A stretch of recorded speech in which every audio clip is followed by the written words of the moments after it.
Present. Councilman Hopkins. Councilman Stichels. Here. Councilman Lori. Present. Councilman Aguero. Present. Councilman Colbert. Here. Councilman Paplaskas. Present. Councilman Trujillo. Present. Council President King. President, if everyone would please rise and join me in saluting our flag and national. I pledge allegiance to the flag of the United States of America and to the republic for which it stands, one nation, under God, indivisible, with liberty and justice for all. First of all, I apologize for my slightly casual dress. I had a baseball game this evening. The kids were winning 1-0 when I left, and I am coach, so I'm here to city business. With that, I will defer to Council Vice President Vecchio for. Oh, I'm sorry. Thank you. Could I please have the reading of the minutes of the last meeting?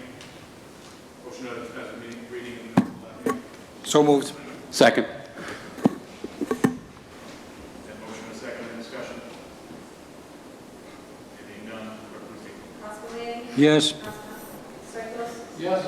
Councilman Lori. Yes. Councilman Aguero. Yes. Councilman Colbert. Yes.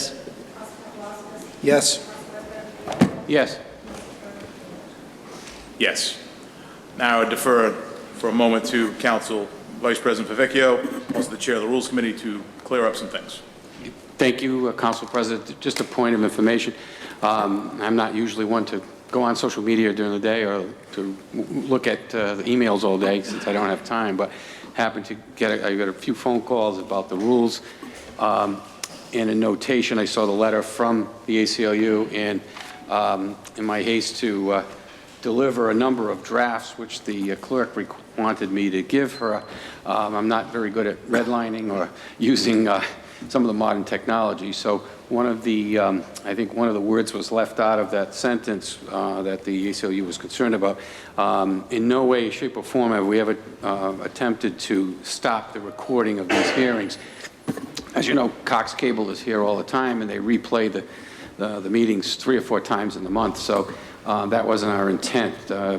The section that was mentioned only meant to address someone bringing in audiovisual equipment and playing some third-party speech or some other event without prior permission, as happened just once, where we weren't able to control the presentation. And we'd like to have anyone can come here and speak. We do have a right to ask questions under the open meetings laws under 4246.6. So, but I just want everybody to know that we're going to make a slight amendment so that it's clear that videotaping, as people are doing, is fine. We never wanted to prevent that. We just want to have some orderly control if someone's trying to bring in presentations that may include third-party hearsay testimony or something that's offensive or causes a problem for our fire and police officials. So just want to make that comment so that people don't get too upset. So record at your leisure. With that, we will open public acknowledgments and commendations. There are none on the docket. I believe there are none. Public hearings limited to docketed matters. Docketed matters are anything that the council has previously spoken about that is on the docket. Anyone from the public wishes to speak? I believe there was a sign-up sheet, but Attorney Bolton, since you're up, have at it. Thank you, Council President Farina, members of the council. My name is John Bolton. I had a couple of remarks on proposed ordinance 1-17-11, which is a proposal to amend your comprehensive plan. If you will recall, in November of 2015, this city council, thank you, Peter. This city council adopted 2 companion ordinances with respect to solar power in the city, essentially allowing solar power in certain zoning districts in the city. Subsequent to those ordinances, there was a third ordinance that was passed, I believe, at the next meeting, which introduced performance standards related to noise, decommissioning, etc., of such solar facilities. I want to state for the record that the City Council passed these ordinances in 2015 upon a specific finding that these ordinances were consistent with the comprehensive plan as that plan existed at the time. Prior thereto, the Planning Commission recommended passage of those ordinances, also making a finding that they were consistent with the comprehensive plan. After those ordinances were passed, my client introduced a proposed solar project that's become known as the Hope Farm Solar Project, which received major land development approval by the city's planning department, as well as approval by the city's development review committee. There are currently 2 appeals pending in Superior Court. One related actually to the acts, not related to my client's project, but related to the passage of those ordinances in 2015 by the council, and also an appeal related specifically to my client's project. Again, it was our position then and continues to be our position that the ordinances passed by the council were consistent with the comprehensive plan. What we're asking you to do is, with this proposed ordinance, is to further elaborate the council's policy position that these types of projects are good for the city as a source of alternative energy, as well as a source of economic development. In no way would the passage of this ordinance in any way endorse any specific project, and any project coming forward would still have to go through the procedures that my client's project went through with the Planning Commission and Development Plan Review. I would further note that on April 4th, the Planning Board gave its recommendation to the City Council for passage of this ordinance, and on April 13th, the Ordinance Committee unanimously recommended passage of this ordinance as well. Thank you. Madam Clerk, do you want to grab the sign-up sheet? I think some... Bob, if you're ready, while we get the sign-up sheet.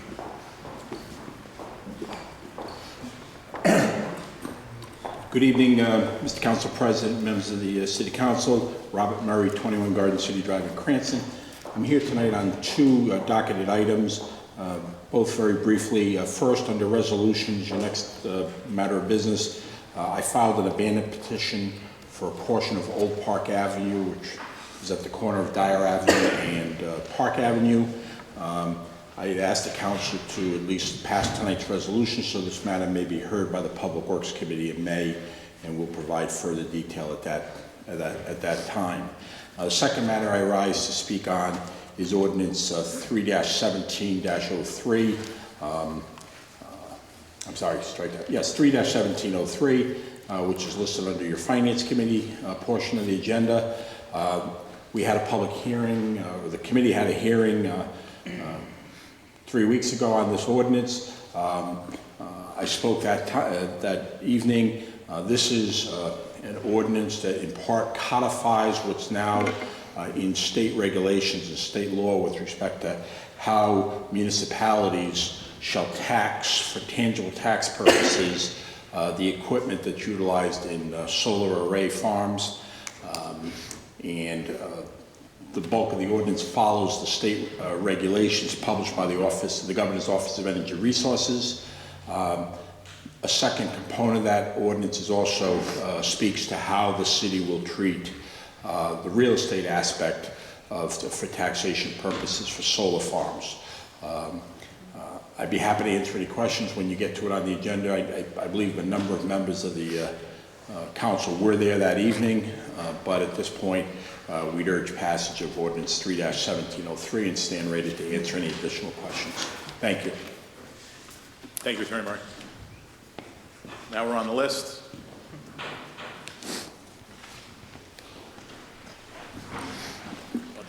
Good evening, Douglas Doe, 178 Lippert Avenue, Cranston. I sent everyone an email last week, so I'm not going to bore you with going through that in detail again. You'll get a chance to read it. My basic position is this ordinance 1-17-11 should be tabled.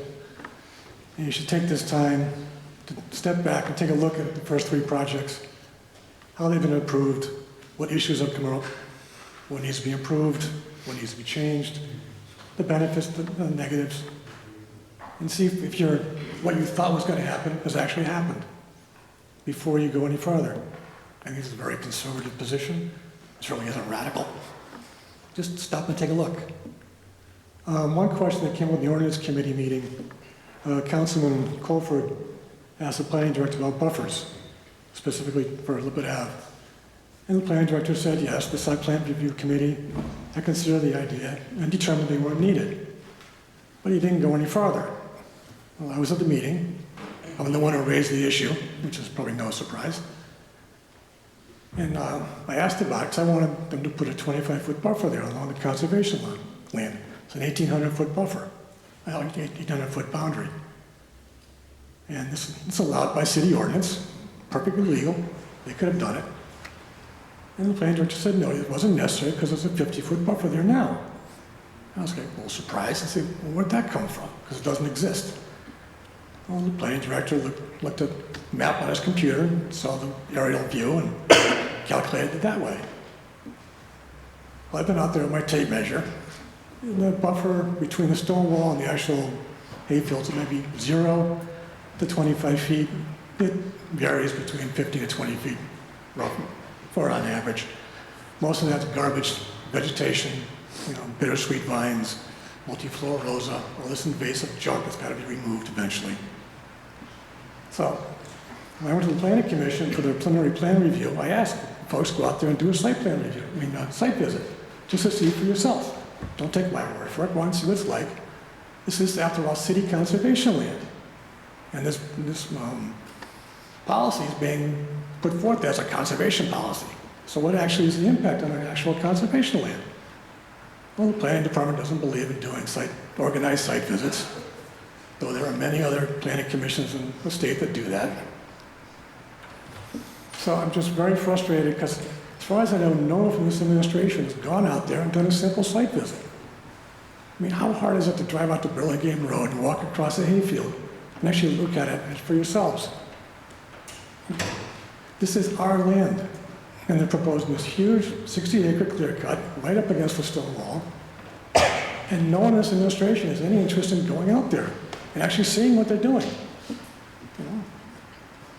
Maybe if they don't go out there and see it, they don't have to believe it. They can ignore it. But I just ask that you folks take time to step back and see what's actually going on out there. And ask the questions that need to be asked and addressed before you go forward with this amendment. And when you discuss this tonight, I ask you just please discuss what's actually on the paper. We've heard a lot of history statements, a lot of bland verbiage, but discuss the actual principles that are addressed in this ordinance. Because I've asked this question to the Planning Commission and the Ordinance Committee, and no one has done so at this point. No one's defended the policy, no one's spoken about it. They can't even say the words that are in this document. So, thank you. Thank you. Robert Santuri Jr. Not that tall. Good evening there, Council President Farina and the rest of the council. Hope everyone's doing well this evening. I had some remarks prepared, but considering Councilman Vecchio's comments, I take him as word and say it was a language error, but I'm glad to see that the council here reiterates the right of everyone in the city, whether you're press, whether you're the public, to record these meetings.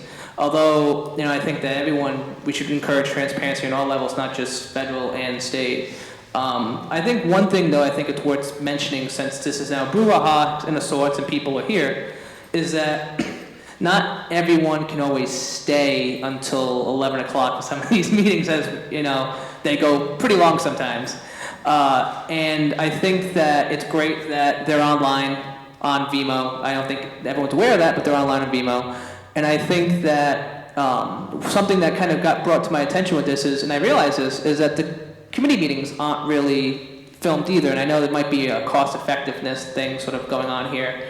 But I think that considering most of the legislation from what I've seen in this body is really crafted and edited and really done in committee, it's kind of like going to a store and buying something off the shelves and not really knowing how it's made, but the committee meetings are really where it's made.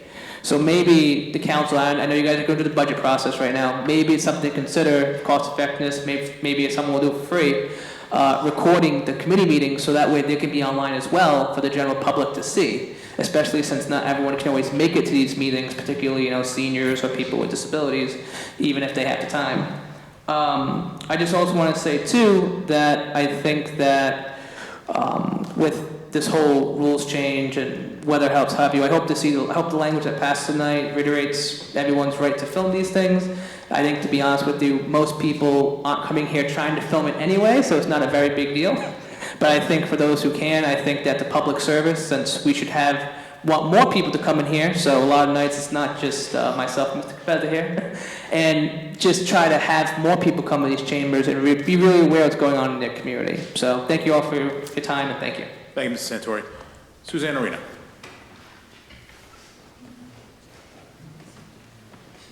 Good evening, Suzanne. Good evening. Council President Farini, I have to say, this is the second time I've heard a retraction in a week. The first time was with Mayor Fung over the whole debacle with the park at Doric Park. Now I'm hearing this. I have to tell you, as a secretary for many years, that I have to be very careful about how I put documents together.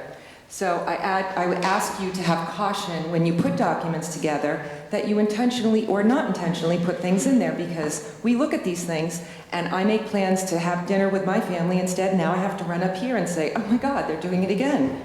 So the other issue that I have is, as this other gentleman had said, that we have a lot of elderly people here. Clearly this is not always interesting, but I like to catch it on Cox. We used to record all the time, and sometimes, you know, a lot of the elderly people like to catch it as well. I think having any meeting public record under the Open Meeting Act, we all know what that is. I don't know how that got squeezed in, where it came from, you know, but you really have to be careful. The last thing is there's a learning curve to what we do here, and I understand that. We all understand that. I like the idea of the committee having that on film as well. I think that would be really helpful so people can be prepared before. And that's it. I just want to say thank you. Thank you. Debbie Flitman.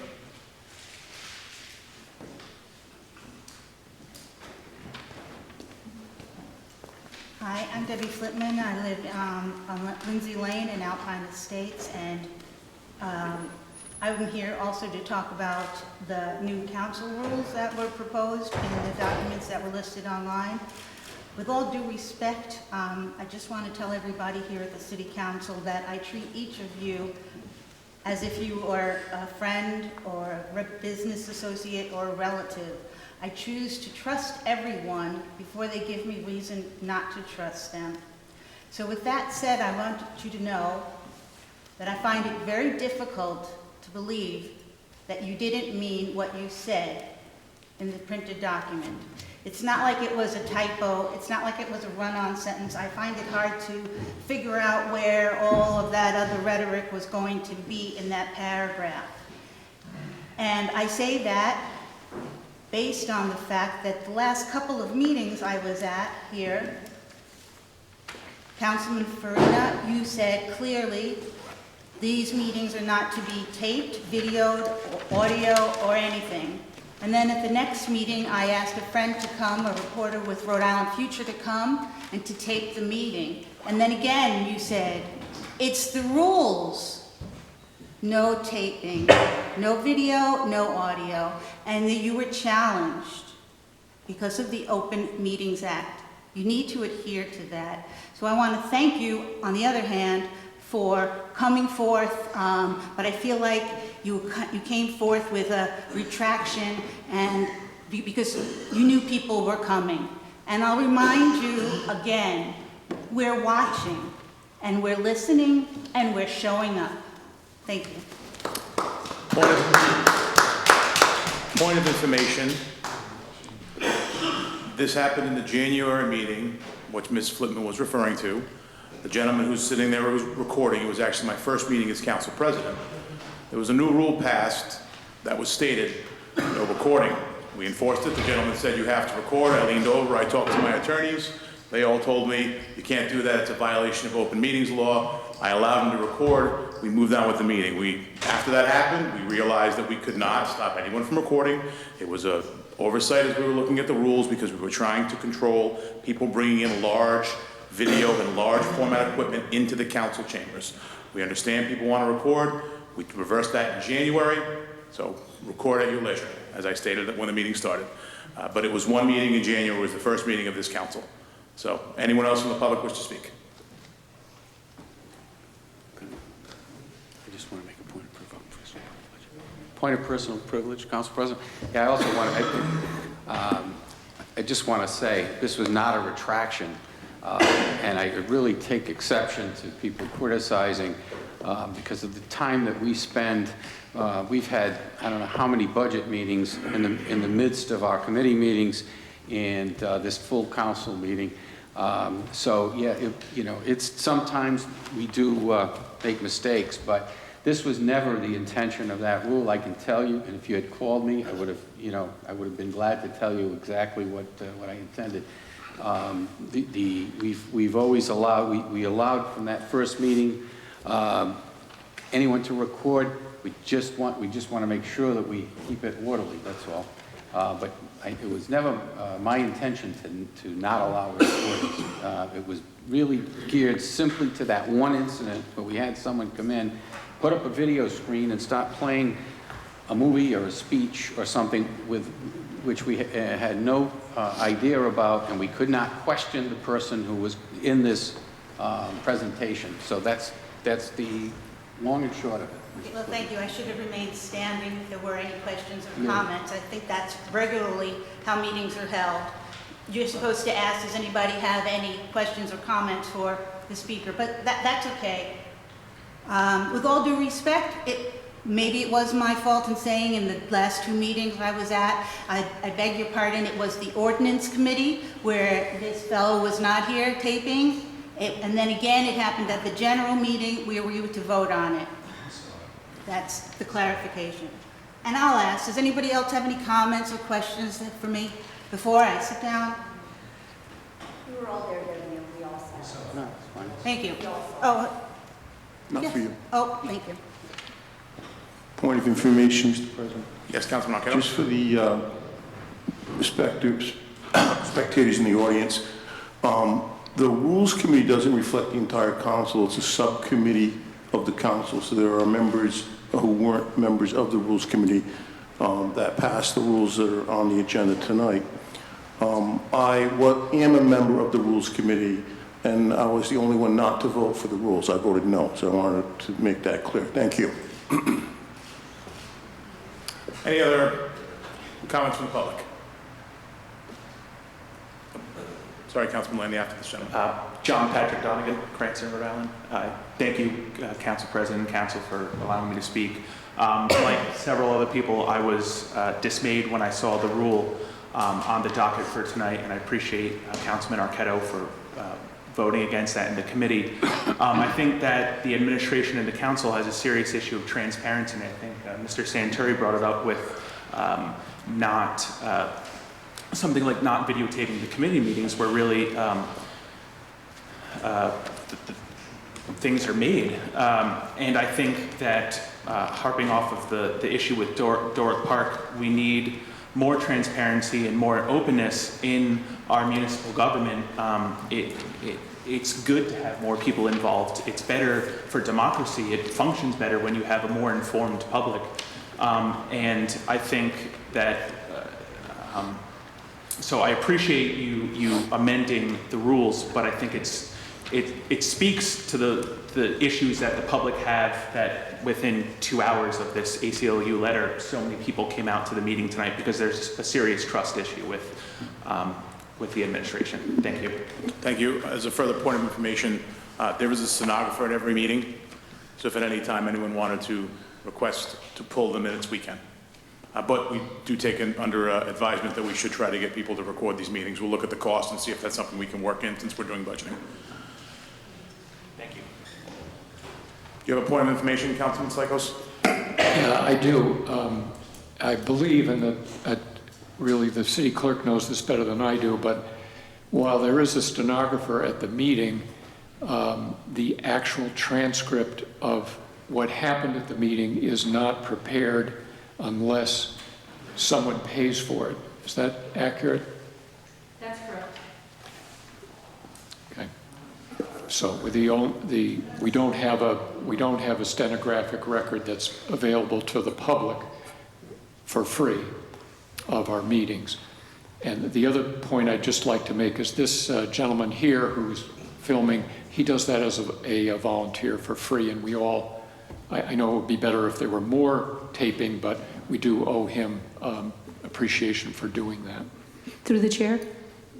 And for clarification, we do have official minutes that are available to the public. They're prepared by the Assistant City Clerk of Committees. It is not verbatim, but all of the outcome of all the business is recorded. We always comply with the open meetings, which is 35 days or prior to the next meeting of that body. They are posted and available. In terms of the videographer, as much as I would love him to donate his time, he is actually not. He is remunerated for his services. All right, we're all making mistakes tonight. Councilman Lanning, do you have a point of information as well? Yes. At the January meeting, when all this brouhaha started, we were not working under the new rules. We were working under the old rules. And the old rules did not say anything about audiovisual or anything that violated open meetings laws. So if we're operating under the old rules, this never should have occurred. Another thing, one of the things that bothered me at that meeting also was you limited the speech to only Cranston residents, no one else. And I understand the time limit, and you gave 2 minutes for a time period to speak, and I can understand that because of the amount of people here. However, we did violate open meeting rules, and under the new rules, we have similar violations. And my question is, did you have a city solicitor or an attorney go over the new rules before you presented them to this body? Because if you had, I'm sure they would have discovered there were violations to open meetings laws in the new rules. Can you answer that I'll direct that to the chairman of the Rules Committee. Well, Attorney Kirschenbaum did review them, and I believe I had sent them to Mr. Rawson as well. There weren't that many changes to the rules. So I don't know how we could have been violating open meetings laws when we basically were using the old rules. This was a Scrivener's error, the issue on videoing. So I don't know what you're talking about in terms of where else that we may have violated open meetings laws. Councilman, Well, number one, if I may, if you tell people that they can't speak unless they're from this city, I think that's a violation of open meetings laws. If somebody owns a business in this city and they live in Warwick or Providence, that means they can't talk before this council? That doesn't make any sense to me. Point of information, I actually had both solicitors look at that and give me an opinion and tell me that as the chair, I can limit speaking if there was a reason to, and the reason we chose was there were 4 hearings on the same topic. People had spoken. We'd heard their ideas on the subject. So I'll have a solicitor give you an opinion now if you like, Councilman Lanning. Yes, Mr. Kirschenbaum.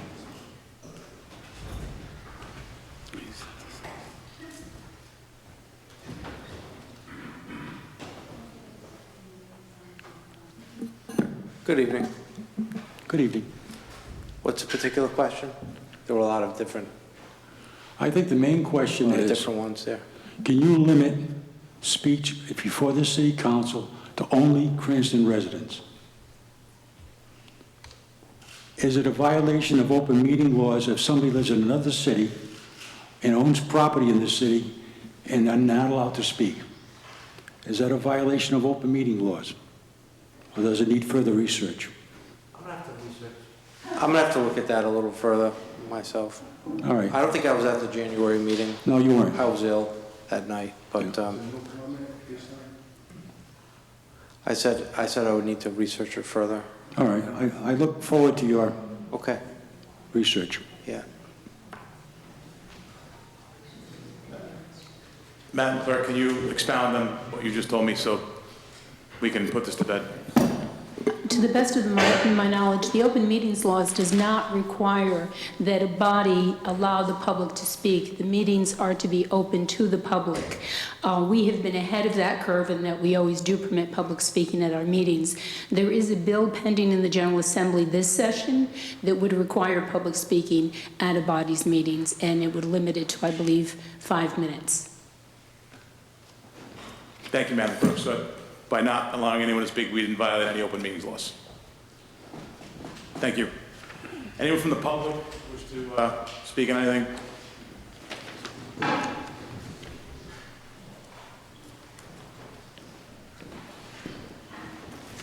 Hi, I'm Melissa Jenkins from 135 Arnold Avenue, and I want to talk about transparency in government. This past week, an agreement to lease a public park to a private pay-to-play soccer league was crafted behind closed doors. Mayor Fung and some members of the council insisted that confidentiality is standard It's procedure. not, excuse me. It would be a violation of open meetings laws to allow you to continue. It's not on the docket. It's actually at the end of the docket, so you can get up at the second part of public speaking. I'm actually speaking about transparency in government. But you can't speak about... And recording of public meetings, I understand which that. is on the docket. No, it isn't. You can keep your comments specific to recording of public meetings, but if you're going to talk about something that is not, and technically, actually, recording of public meetings is not on the docket either.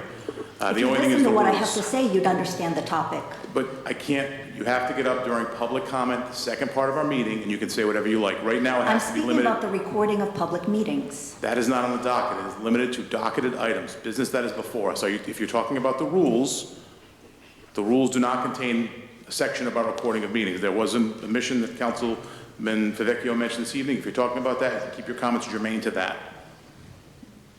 Can we talk about transparency in government? Yes, Is that on the docket? Madam Clerk? It's not specifically on the document featured in the second portion of public hearings, which is open to anyone. Yeah, I don't want to violate open meetings laws. During the second portion of the meeting, it'll happen in probably about a half hour. You can get up and talk about whatever you like.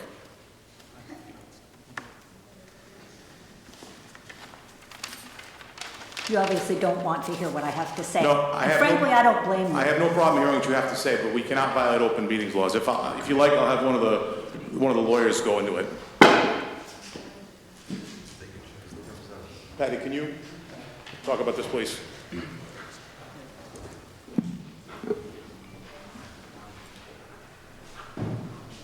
Good evening. The portion of the meeting, this portion of the meeting that we are currently on, it's clearly on the agenda that it's for limited to docketed matters. The issues that the lady was just speaking about were not specific to the docketed item. There is a second portion of tonight's meeting where you're able to see, hear from anybody in the community who wants to testify about anything they want. So there is a portion where you'll be allowed to speak, just not this particular moment. Anyone else to speak on docketed items? Mr. Thomas.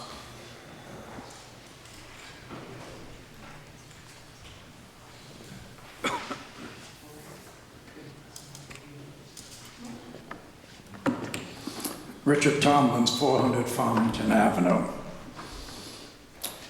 Mr. President, members of the council, I'm glad that this discussion came up.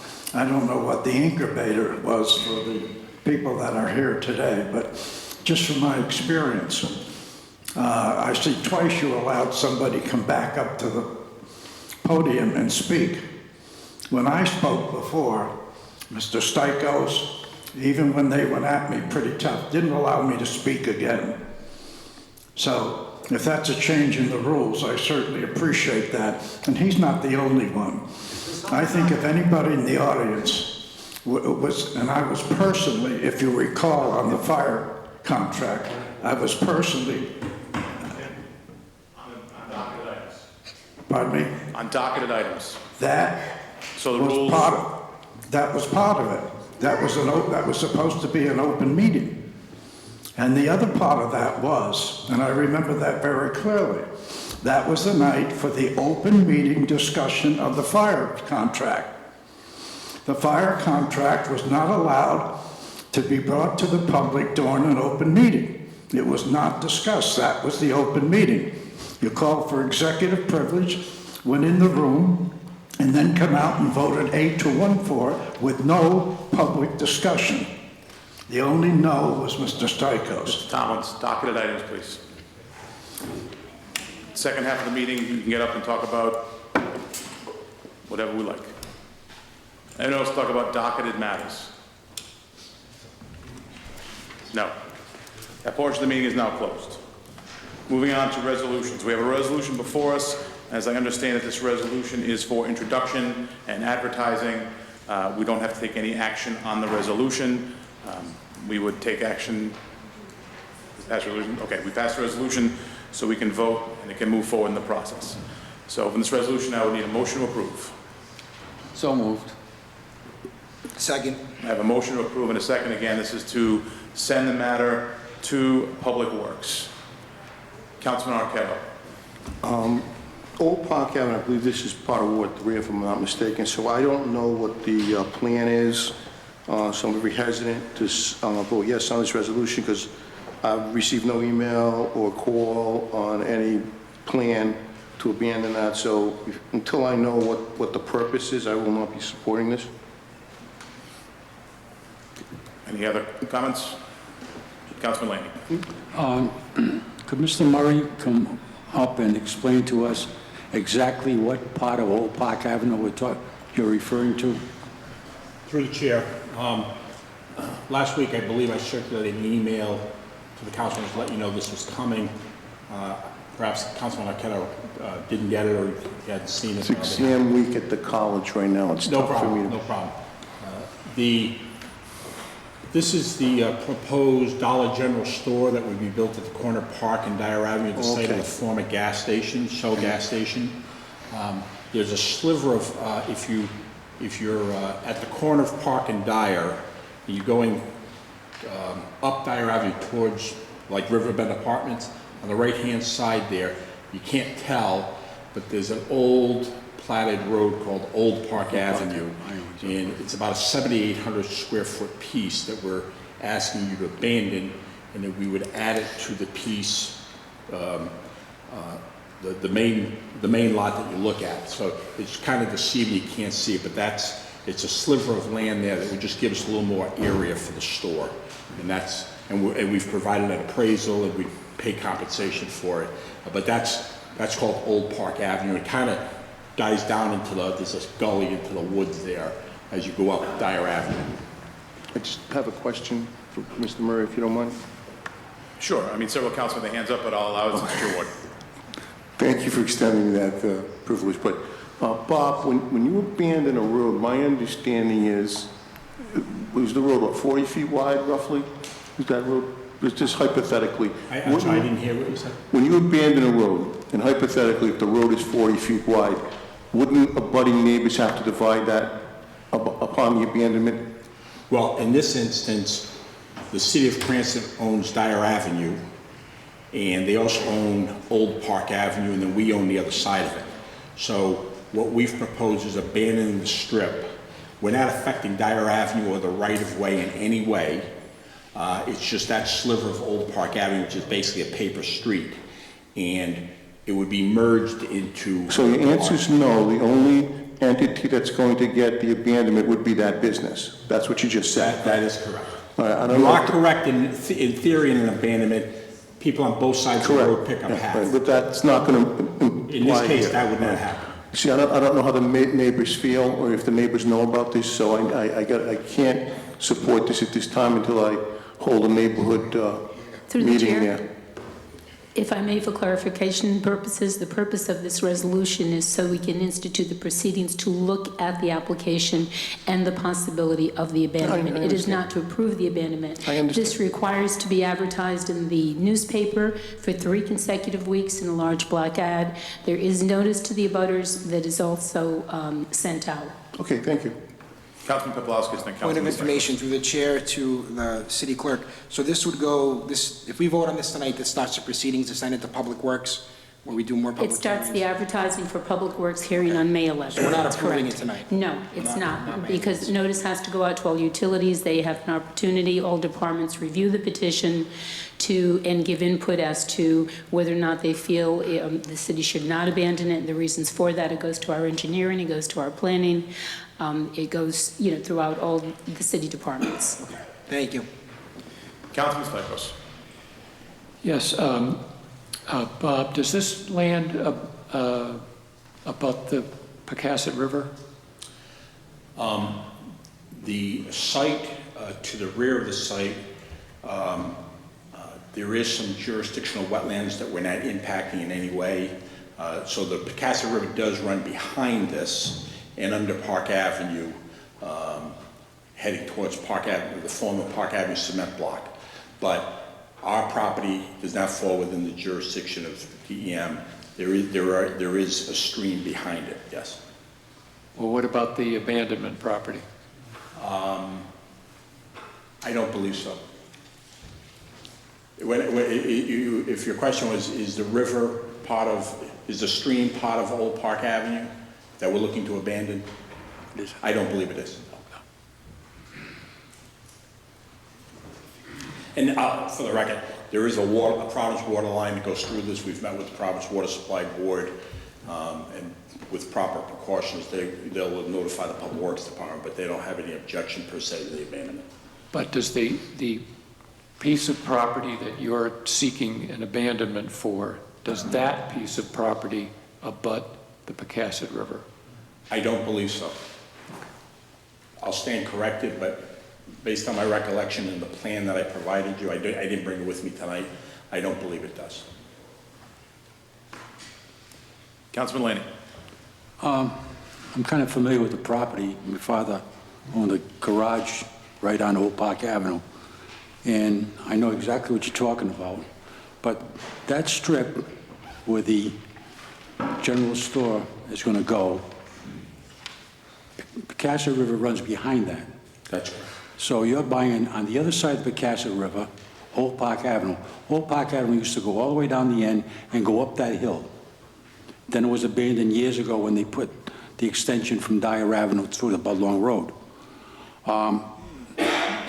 So you're going to have a river dividing your property. Let me help with the clerk might have with a map. Yeah, I kept looking at the map, and that's...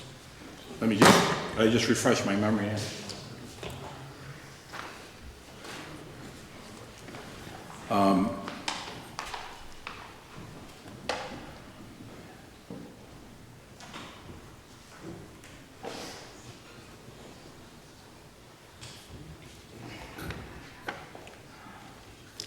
I don't want to delay the meeting. Based on this sketch, it would appear that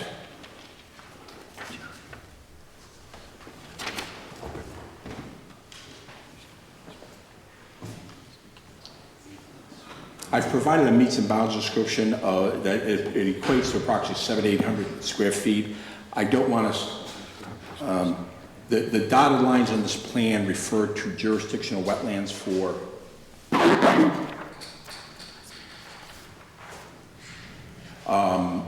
jurisdictional wetlands, we just, with a dotted line, the meets and bounds description in the ordinance and the resolution references it, that it proceeds along the westerly side of the Pecasset River. So based on that, I would say that it doesn't cross the Pecasset. Yeah, I think it takes, the meets and bounds takes a turn when it gets to the river. Yeah, that's what I thought. I just don't know what you're going to do with that piece of property unless you build a bridge across the river. No. Right now, even when it was the Shell gas station and there was a car wash there, the same access across, right, for years, people would cross over, come off Dyer Avenue, cross over Old Park Avenue, and then be on the property, okay?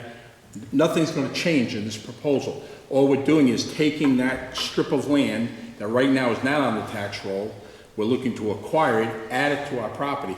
We're not going to, nothing's going to change from a visual perspective. If you went there today, you would think that strip of land is part of the property, okay? But when in fact, there's a strip of land that is part of the old Park Avenue that we're asking to acquire. And we'll be happy to give better detail at the Public Works Committee if this resolution passes. Yeah, ordinance committee will discuss it. Yeah, and we're prepared. Public Works, I should say. I apologize, I didn't bring my file.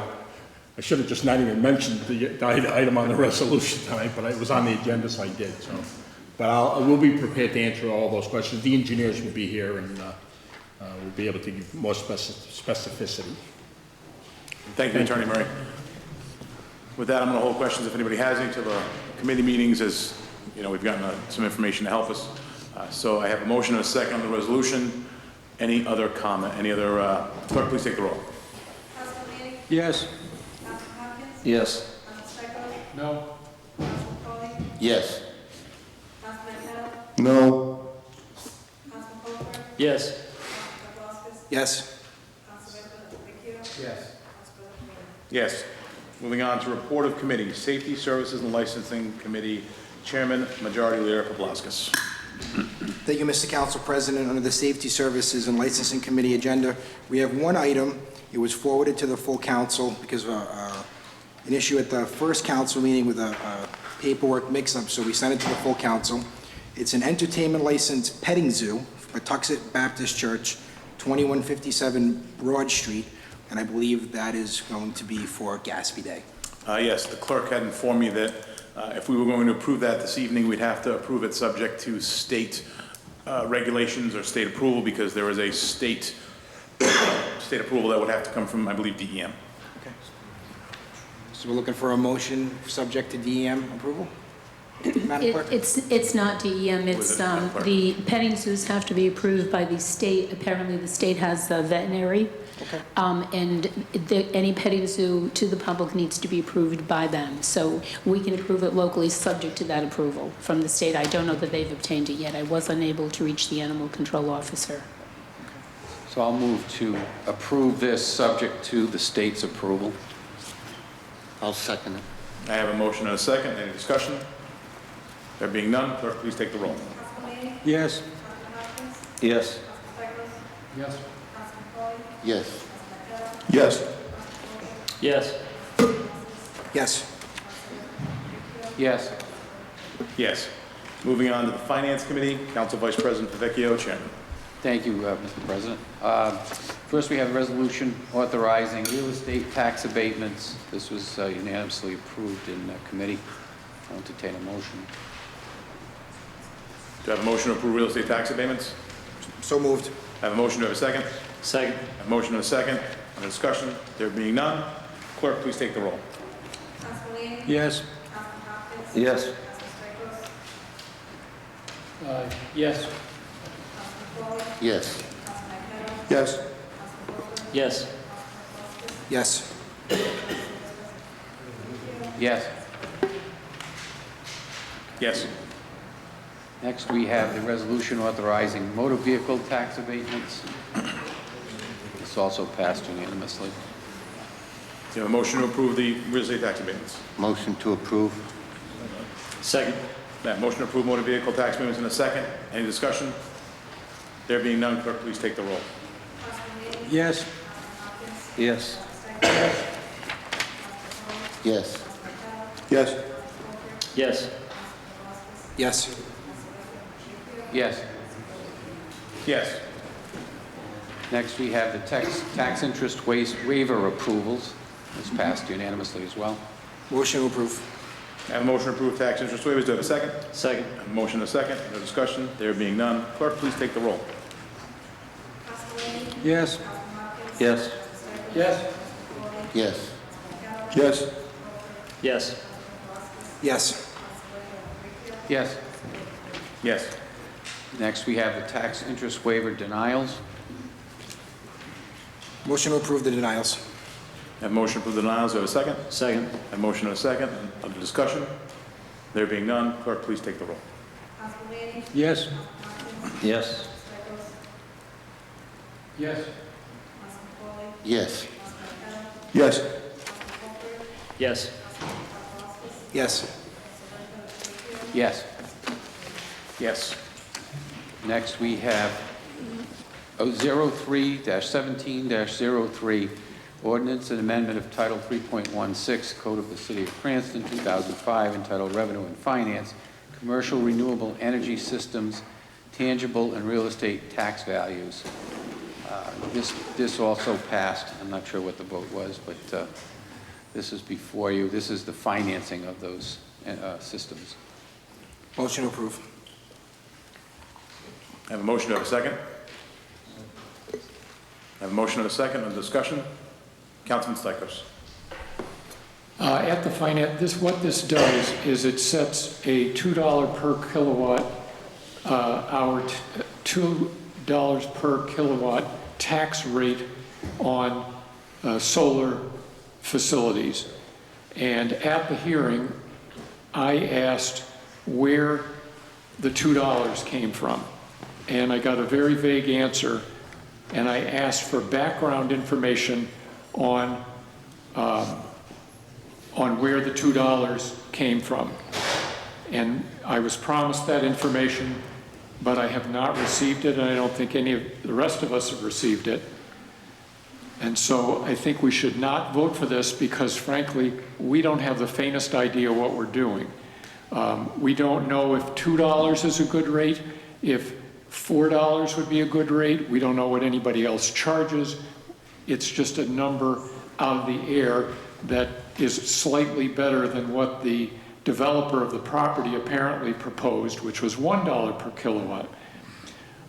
It was stated at the hearing that it makes sense to tax by kilowatt because if you can put different upgraded technology that produces more kilowatts, then the price, the tax rate should go, the tax bill should go up. And while that's true, it's also true that if the price per kilowatt goes up, then the value of the property goes up.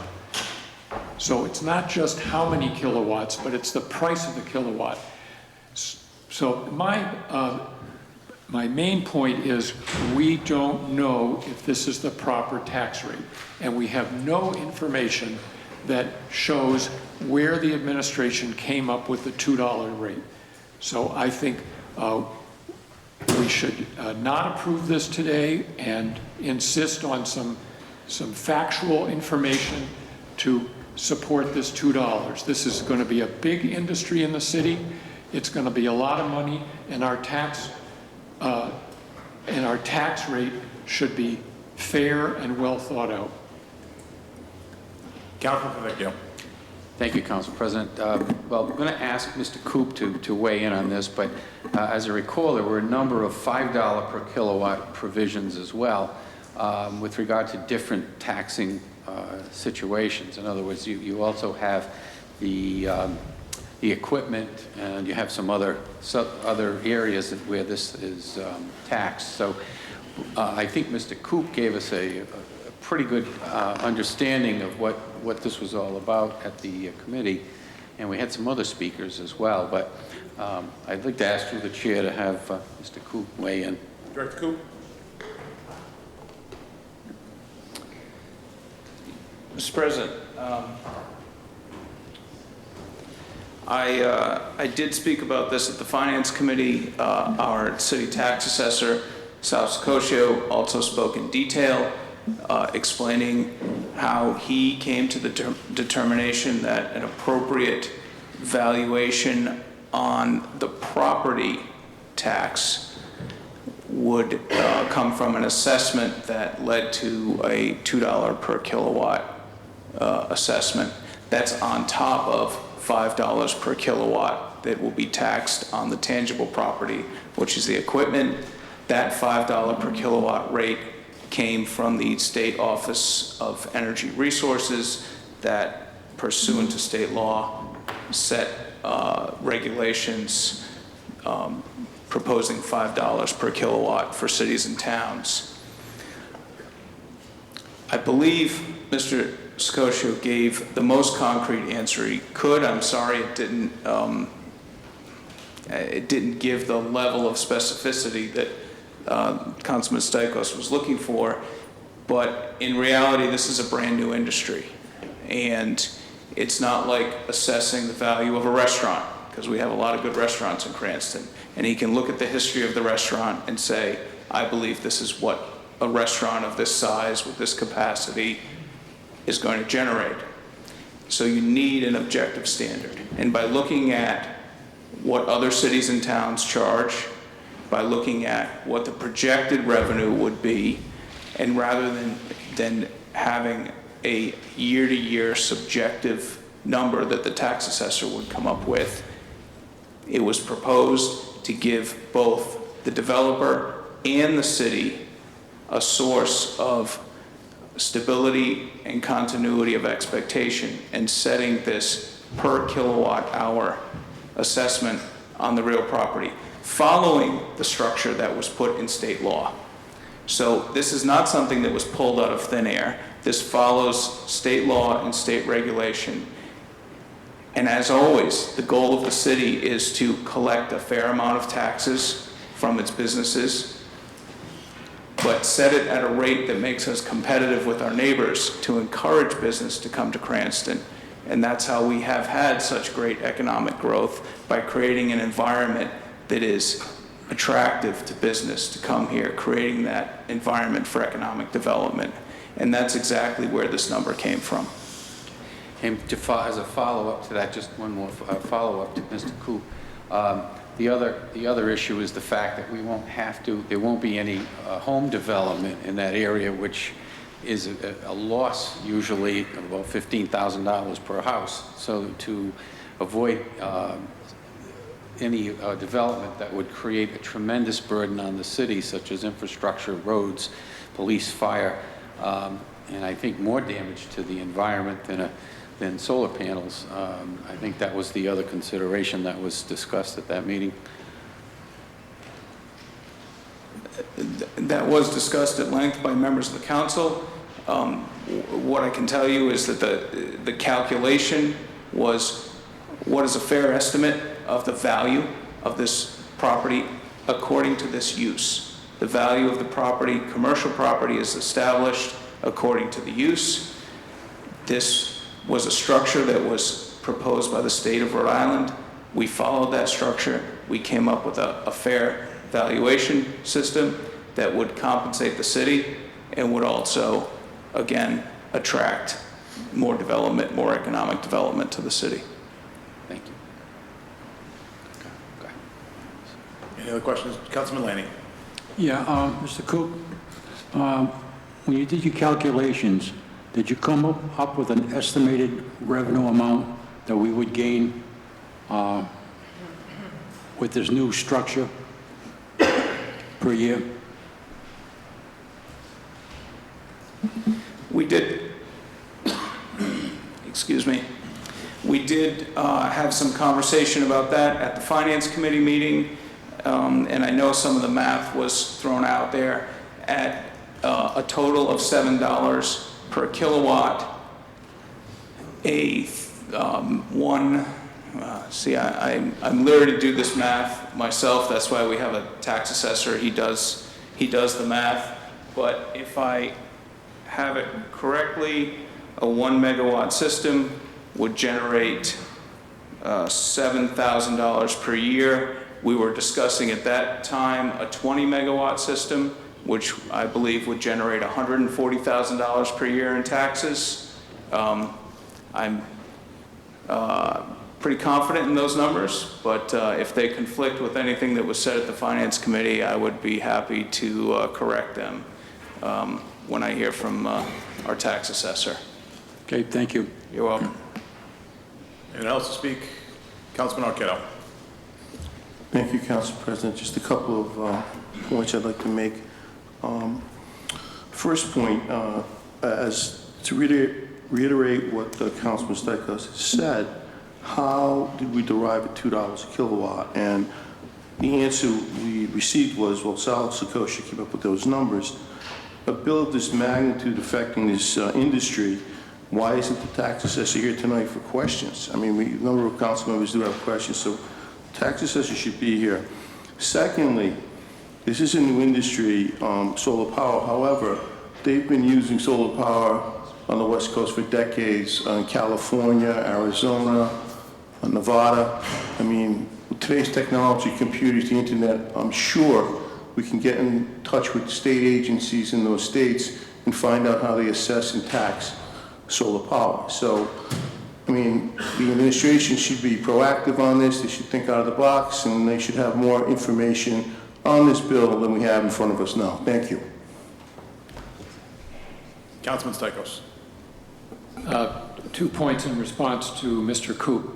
There is a state structure, but it doesn't cover the real estate tax. We went over that in the committee. There are certain things the state is mandating, and we have to go along with those, but the real estate tax is not one of them.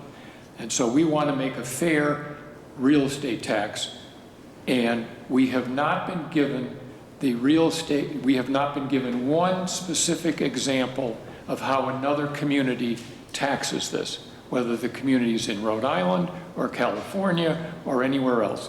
We've just been told Sal Secosio worked up the number, which is, we should not be setting taxes based on that minimal level of information.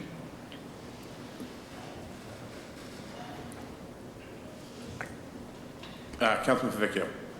Thank you, Council President. I'd like to ask Mr. Coop to respond to that. Sure. With all due respect to Councilman Stichels, reality is with every commercial piece of property in the city, Sal Secosio sets a number. That's his job. That's what he does. If he does it poorly, they appeal. This takes, and as far as what is done in California, is completely irrelevant to what we do in Rhode Island. We have our own Rhode Island regulatory system. We have our own Rhode Island rate system that National Grid pays the producer. This is a Rhode Island project, not a California project. This is a Cranston project. We rely on our tax assessor to set the valuation of property, every single piece of commercial property in this city. Mr. Secosio listed off a number of other communities that he reviewed and compared those tax assessments with his own to come up with a fair and balanced approach to this, to come up with, as I said, an approach that would fairly compensate the city without driving these developments out to other communities. I have one other follow-up to that, too, if I may. But I'll defer, Council. I do see Attorney Murray standing there. I don't know if I just like to say that I was at the same meeting. There were no towns mentioned. We can't pretend that maybe Sal Secosio did a lot of research and he did a great job and he came up with the right number. We have no way of knowing that because we haven't seen it. Through the chair, could I just help the discussion? The towns of Lincoln, Johnston, North Providence, and Warwick all apply the $7 per kilowatt standard, the 5 and the 2. So Cranston's not the Lone Ranger on this. There are 4 existing communities right now that follow the same exact formula. So we're not out of the mainstream, we're within the mainstream. Thank you, Attorney Murray. Captain Favicchio. Yeah, I had another follow-up. Yeah, the other thing that we're not recognizing is the fact that if you build 30 houses on this property or any of these other parcels that have an A80 zoning, a developer could go in and put 30 houses in there, and that's going to cost us probably $450,000, $500,000 a year in extra taxes. So when you weigh the balance of not building properties that are going to create more tax burden, and you're going to create a passive use, which is going to generate some tax revenue, but also renewable energy, a very clean industry. I think I'd rather have solar panels than driveways and houses and septic systems and roads to maintain. I think that the balance of the cost-benefit analysis weighs in the favor of doing some of these solar farms. Any further discussion? Councilman Arquette. Not to belabor the point, but one of my ancestors, August Arquette, was a tax assessor in the city of Cranston for about, maybe 30 years or better. But Uncle Gus always told me once a year he was always attended the tax assessors convention. It was in different places across the country each year, and assessors got together to discuss just the things we're discussing tonight, innovative new businesses, how to tax and tax rate. So regardless of what state you're in, there's the same kind of procedure that any assessor across the country would have. I mean, it's apples or apples. Thank you. Thank you. Any further discussion? There being none, clerk, please take the roll. Councilman Wade? Yes. Councilman Hopkins? Yes. Councilman Stichels? No. Councilman Foley? Yes. Councilman Marquardt? No. Councilman Colfer? Yes. Councilman Paplaskas? Yes. Yes. Yes. That closes the business of the Finance Committee. Moving on to Public Works. Chairman Hopkins. Thank you, Mr. President.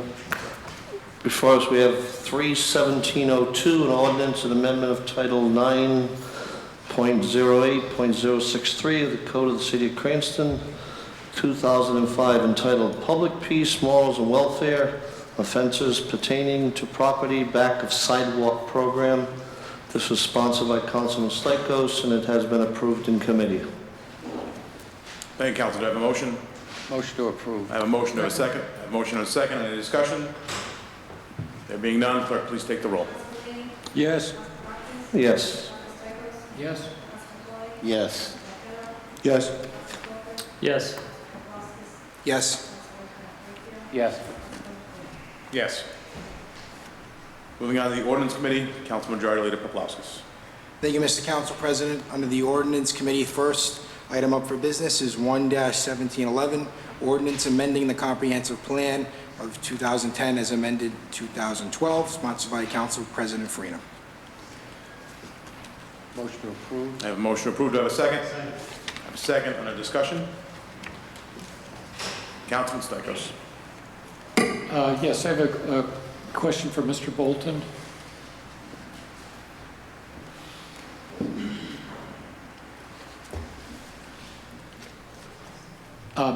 Did you write this ordinance? I was involved in the drafting of the ordinance, yes. Okay, so you wrote the ordinance. That's not what I said, Councilman Stichels. Well, could you be a little more specific then? Several people involved in the drafting of this, including city staff. Including? City staff. Uh-huh. Your planning department. In the planning department? Yes. So could you tell us the names of the people who were involved in drafting this? The city planner, Mr. LaPola, I believe the assistant planner. And you? Yes. No, the three of you. Okay. Because you said in your testimony that the purpose of this was to endorse alternative energy and economic development. Yet the ordinance makes the argument that this removes development potential of the land located in Western Cranston. It says that repeatedly. Yes. Which doesn't have anything, is not, the purpose of that statement is to remove land from development, not to promote alternative energy or economic development. So I was a little puzzled by that, since I had heard that you played a major role in writing it. Perhaps you don't recall, Councilman Stichels, when the original ordinances were passed in 2015, there was extensive testimony provided, and we provided written materials produced by the Audubon Society, the Sierra Club, and other environmental groups that consider the installation of these facilities a form of land preservation to temporarily take it out of development potential, to preserve the land during the life of these facilities, and then return the land back for farming and other purposes when these facilities are decommissioned. But of course, there's no guarantee that they're going to be returned to these other activities. No, as Councilman Favicchio, I think, eloquently pointed out, they could be returned to a 30-lot subdivision that's going to completely strip the land of any potential future agricultural or conservation use, and also cause economic deficit to the city in excess of, in the case of a 30-lot subdivision, close to $500,000. Okay, thank you. That was my question. Any further discussion? There being none, clerk, please take the roll. Yes. Yes. No. Yes. Yes. Yes. Yes. Yes. Yes. Okay, moving on the ordinance committee, we have a resolution encouraging the zoning board of review to adopt rules that promote transparency and open government and create efficiency, sponsored by Councilman Stichels, co-sponsored by Council President Farina, Council Majority Leader Papalaskis, and Councilman Colford. Motion to approve? Second. I have a motion and a second. Under discussion. There being none, clerk, please take the roll. Yes. Yes. Yes. Yes. Yes. Yes. Yes. Yes. Moving on the ordinance committee, we have a resolution accepting a land donation from Edgewood Home Builders Incorporated, Assessors Plat 18 lots 1519, 1520, 1540, and 1541, Amanda Street, Warren Avenue neighborhood, sponsored by Councilman Colford, co-sponsored by Council Vice President Favicchio. That motion approved? So moved. That motion approved. Do I have a second? Second. That motion and a second. Under discussion. Councilman Vice President Favicchio. Yes, thank you, Council President. Yeah, just as a reminder, this is one of those Amanda Street properties, basically wetlands, I believe. So this is something that will remain undeveloped, but the city thought it would be good to accept this and keep it in that state of preservation. Thank you, Council Vice President. Any further discussion? Clerk, please take the roll. Yes. Yes. Yes. Yes. Yes. Yes. Yes. Yes. All right, moving on. For informational purposes, we have 1-1701, ordinance amendment of Title 10, Chapter 28, the Code of City of Cranston, 2005, titled Motor Vehicles and Traffic Overnight Parking Permits. This failed in committee. It's on the docket for informational purposes. That being said, that concludes the ordinance committee. Thank you. Moving on to Claims Committee. Council Chairman Colford. Thank you, Mr. Council President.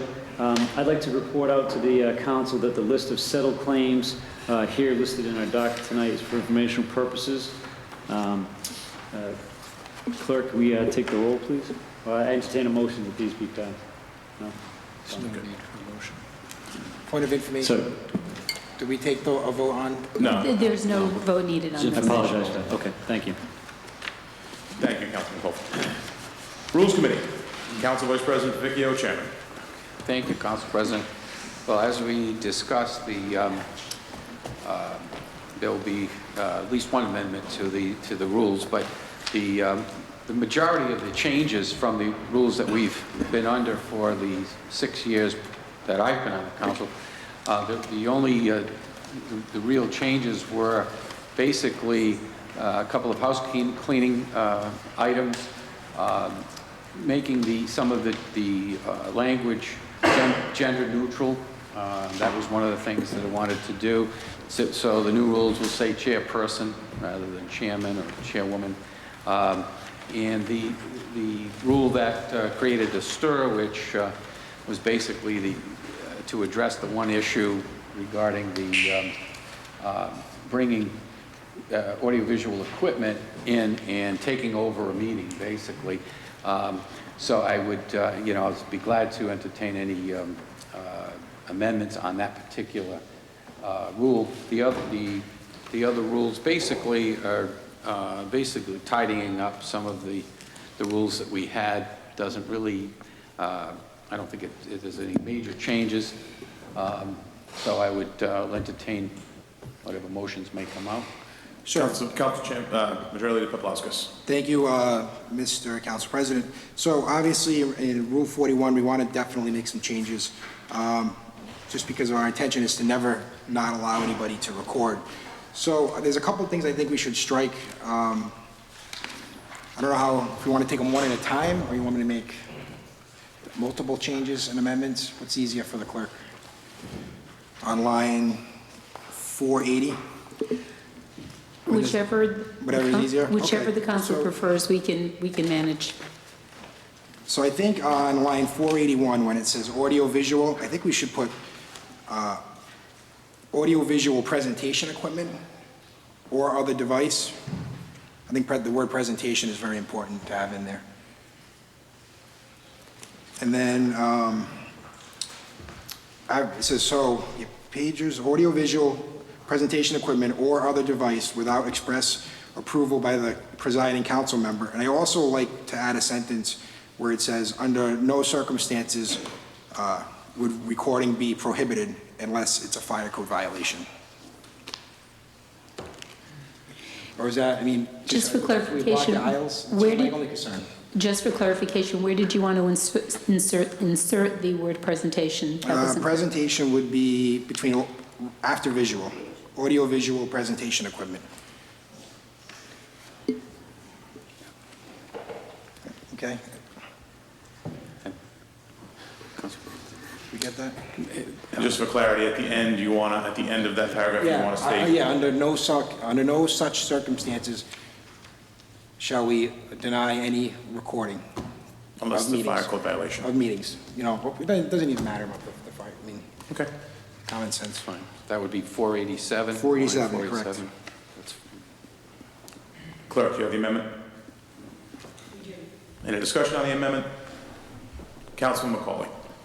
Thank you, Mr. President. So, just so I understand it, sir, we're striking where it says there will be no use of cell phones or electronic pages, correct? No, that's not true. No, so I think the no use of cell phones, the intent of that is so somebody's not having a conversation out in the audience while we're trying to conduct a meeting, because it would be a distraction. I think people can use cell phones to record, absolutely. I don't think the intent is to stifle that at all. I encourage it. But the way I'm reading it, it says there will be no use of cell phones or electronic pages. I mean, that was there from prior councils, so Yeah, we that might was- even be able that to was- strike that whole thing. if the body Yeah, I feels. think the intent of that is so that people are not on the phone in the audience talking while we're trying to conduct business. May I recommend a potentially second amendment after we finish this one that adds the word telephone use of cell phones or pagers? Maybe you could make that as a second amendment, Councilman McCauley, to clarify that even further. Yes. Yeah, that's fine. You can do it. Any discussion on the First Amendment? Thank you. Councilman Paplaskas. For clarification, just have the clerk read back the amendment for everybody. So you're going to add presentation after audio-visual? Correct. And add a last sentence, under no such circumstances shall recording be prohibited unless by a code violation. Yeah. Okay, any discussion? Seeing none, clerk, please take the roll on the amendment. Councilman Laney? No. Councilman Hopkins? Yes. Councilman Stichels? Yes. Councilman Foley? Yes. Councilman Marqueta? Yes. Councilman Colfer? Yes. Councilman Paplaskas? Yes. Council President Trujillo? Yes. Council President Freeman? Yes. Councilman McCauley, did you want to make an amendment to the rules?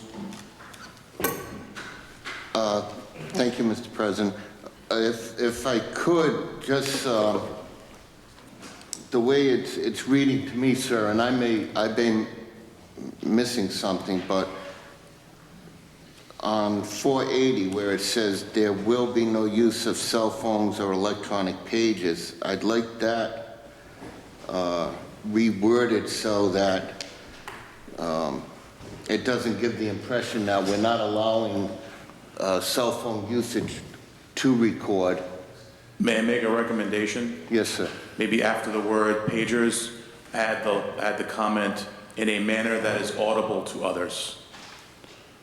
That's fine by me, sir. So if you'd like to make that as an amendment. I'll second that. So I have an amendment on the floor. Any discussion on the amendment? Councilman Stichels. Yeah, I mean, I agree, but the next sentence that says, private discussion should be kept to a respectful tone so as not to disturb the proceedings, wouldn't that cover what we're talking about? And maybe we could just eliminate the word cell phones or electronic pagers? Well, but that would be oral, private discussions would be oral communication and not on a cell phone, not using an electronic device. Well, that's a private discussion when you're talking on the phone, no? Well, that's part of the prior rules. Those were both in there before. I know, I'm just suggesting it might be a simpler way to deal with it, but. Councilman Pavlovskis. Yeah, I'm fine with either way. I think either way works. I mean, I don't know too many people that carry a pager anymore. 1994 left us a long time ago, so I'm fine either way.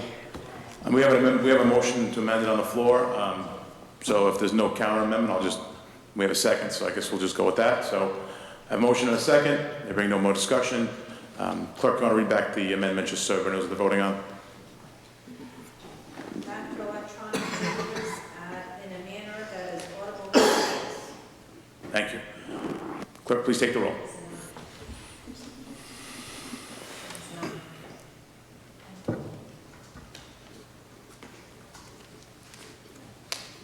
Councilman Lee? Yes. Councilman Hopkins? Yes. Councilman Stieglus? Yes. Councilman Foley? Yes. Councilman Kelly? Yes. Councilman Colfer? Yes. Councilman Pavlovskis? Yes. Council Vice President Trujillo? Yes. Council President? Yes. Councilman Stichels. I have another amendment to propose. This would replace number 4 in the rules. And I might have do I have an extra copy? No.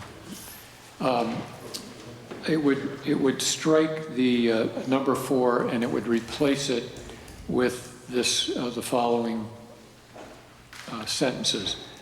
The council president shall appoint all majority party members of all committees and subcommittees of the city council and their respective chair and vice chair. The council minority leader shall appoint all minority party members of all committees and subcommittees. Am I going too fast? No. If the minority party has 3 or 4 members of the council, it shall be entitled to 2 members on each committee. And if I could get a second, I'll explain. All right, the purpose of this is obviously so that the minority party will appoint its minority members, and that there will be a more, in the rules, there'll be a more equal representation, or a representation of the minority party that reflects its representation on the full council. Councilman Pavlovskis. Thank you, Mr. Council President. Through the chair to the chairman of the Rules Committee, Councilman Vice President Favicchio, is this rule number 4 from prior councils? That rule's been there since, for the last 6 years I've been on the council, for at least that period of time. I'm surprised that, it wasn't recommended the last 6 years. But So we didn't write this rule in committee? We did not write that rule. I did not change that rule. That's the rule that we've been operating under for at least the 6 years. This is my 7th year. Okay. And I'm not sure That's how all I much have. further Through the chair? back it goes. That rule has been in place since I assumed this position, which was in 1999. Thank you, Madam Clerk. Councilman Hopkins, you had your hand up before Councilman Lane. Yes, just to reiterate that, I was going to ask about the last 20 years when the other party was in the majority. Were we under the same rules, or are we trying to change that? That would be the case. Councilman Lanning. Thank you. When I was council president, I made sure 2 members of the minority party were on every committee. And the reason why is so they can get a second. If you come up with a great idea and you're a minority member, and you can't get a second, your idea goes nowhere unless it's resurrected 6 months later by the majority party. And that's why there was always 2 members of every committee, and the one exception was the Finance Committee, when I only had 1 member of the minority party at the time, but I knew the council president was going to switch parties anyways, so I left him stay. I kept him on the Finance Committee. So there were actually two members of the Finance Committee when my term expired. Thank you, Councilman, for being able to look into a crystal ball a year and a half before I switched parties, knowing I was going to do it. So thank you for that. Any other discussion on the rule? Councilman Arquette. Thank you, Council President. I think what my colleague, Councilor Stichels, is trying to do is let the subcommittees mirror the full council. With a 5-4 chamber, I mean, there's not much difference. I think there's 1 vote more you have in a full council. And if you look at the committee level, that's not the case. It's on some committees, there's only 1 person representing the minority party. So I think with Councilman Stichels' amendment is to just basically change the compositions of the subcommittees in order to mirror what our full council is like. I mean, the Republicans do not have an overwhelming mandate here. They're ruling by 1 vote. So in all fairness, I think Councilman Stichels' idea does have merit. Thank you. Thank you, Councilman Arquette. Councilman Stichels. Yeah, if I could just add, I would agree that this rule, like Mike said, has been in at least 7 years and probably a lot longer. I think we're now in a time when it's not automatically a Democratic council, which it was for 19 years, and it's likely to go back and forth in the future. And we ought to have a rule that protects the minority and gives it proper representation, whether that minority is Republican or Democratic. And that when you vote on this, you ought to think about the possibility that next time round you might be the minority and you'll benefit from this rule because it's a fair rule. Just like I remember we had a resolution that Councilman Botts proposed to eliminate the master lever, and that clearly hurt Democrats, but I voted for it because I thought it was fair. And I would hope you would do the same on this amendment as a Republican. Any other discussion?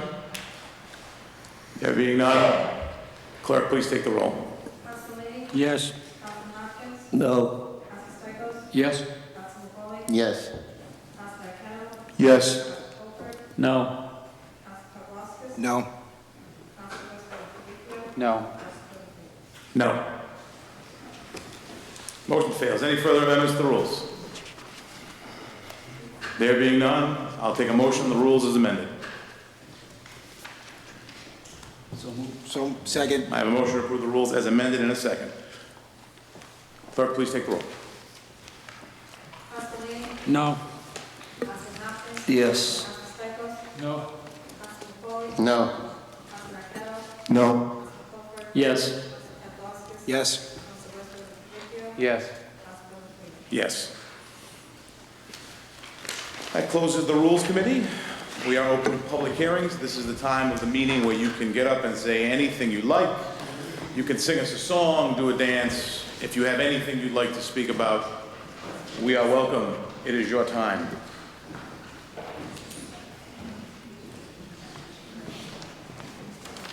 I'm not sure how speaking to an empty room constitutes transparency in government, but I do think that this should be on the record. My name is Melissa Jenkins. I live at 135 Arnold Avenue. This past week, an agreement to lease public Doric Park to a private Massachusetts-based pay-to-play soccer league was crafted behind closed doors. Mayor Fung and some members of the council insisted that confidentiality is standard procedure in conducting government business. I'm here to tell you that secrecy in government business is not standard procedure, and it is not acceptable procedure. From the Constitution on down, our laws protect our right to open, transparent government. At Doric Park, even after plan details were presented at a public budget hearing, The mayor and city council president refused to provide details to members of the public upon request. I was personally told by Mr. Farina in a public Facebook conversation that there is no plan, even after I'd heard a very detailed plan from another council member. Park neighbors, even direct abutters, were never notified of any plan, despite huge potential traffic, lighting, and property value impacts. All of these occurrences are wrong. We need to add a law that stakeholders and abutters to any public project should be notified well before the signing of any so-called agreement that substantially affects their property values and access to public resources. So I'm glad that we've come to an agreement on the recording of public meetings, because I think that that's the only way that the city members and taxpayers are going to get accurate information from this council.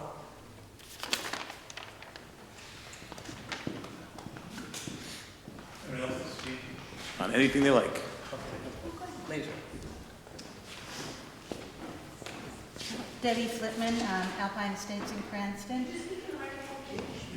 Debbie Flitman from Alpine Estates, Lindsay Lane in Cranston. I want to address two things, and first thing has to do with Councilman Stikos, who is not my council person, but this is another meeting that I've attended where he's mentioned that he's requested information prior to voting on something, and he hasn't received it.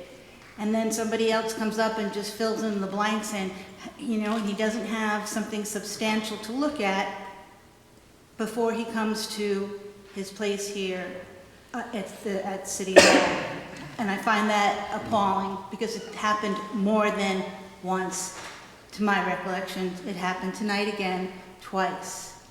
The other thing is I just want to mention that, regarding this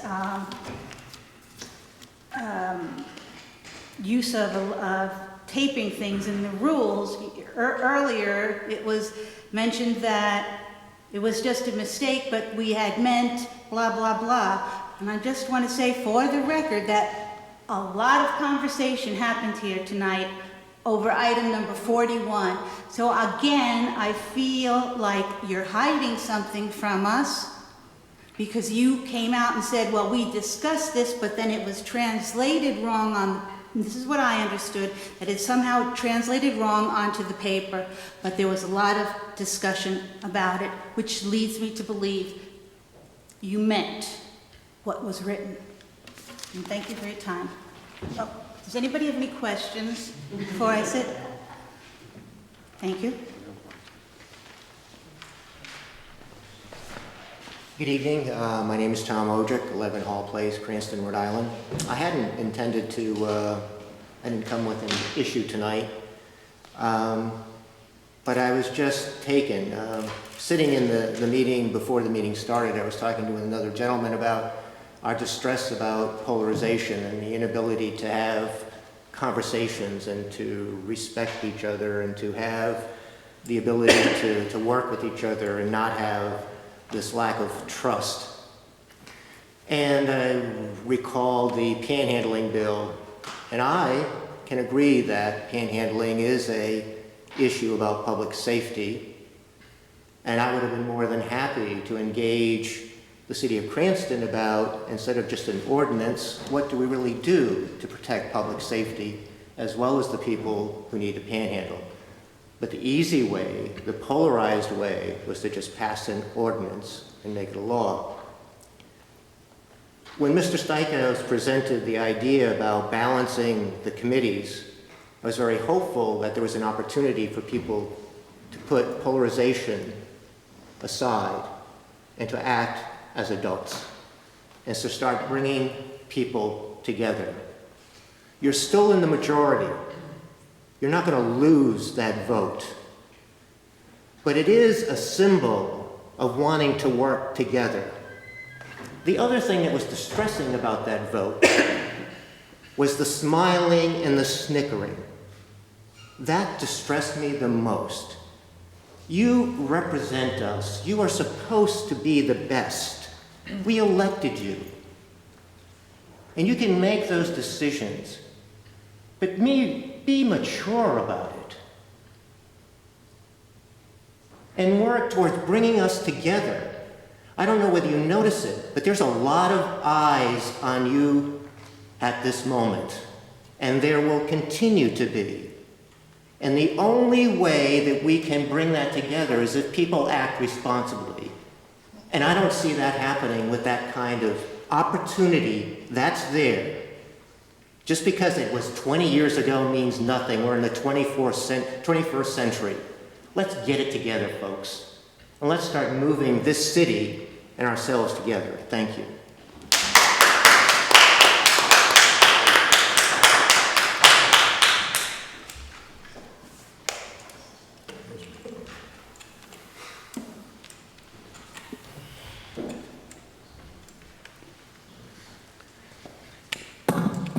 Good evening again. Richard Tomlins, 400 Farmington Avenue. There was a lot of things going on in my mind sitting here listening to this committee. I wanted to spend more time, particularly with the 3 new members, on what happened during that fire contract, and also on the lounge, the Red Lounge. But as I listened, I thought I had hope when this started, that the 3 new members would not join the majority on every single vote. The gentleman that spoke just before me, that was the thing that jumped out at me at the most, that you couldn't vote. If there were 3 or 4 members in a minority party, there would be at least 2 on every committee. It makes eminent sense in every sense of the word. The vote was predetermined.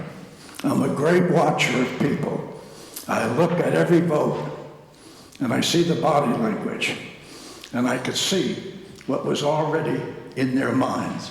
They had already been determined how they were going to vote, not for the discussion tonight, but how the vote was going to come out. I have to commend Mr. Stikos. More than once he's gone against his own party as I stood here. Probably, in many respects, the fairest that I've seen on the council. He was the only one that voted against that fireman's contract, and afterwards he and I exchanged numbers and correspondence. We were absolutely correct, as I was on the Red Lounge, which may be going out of business since now they have the new restriction that citizens like me work very hard on.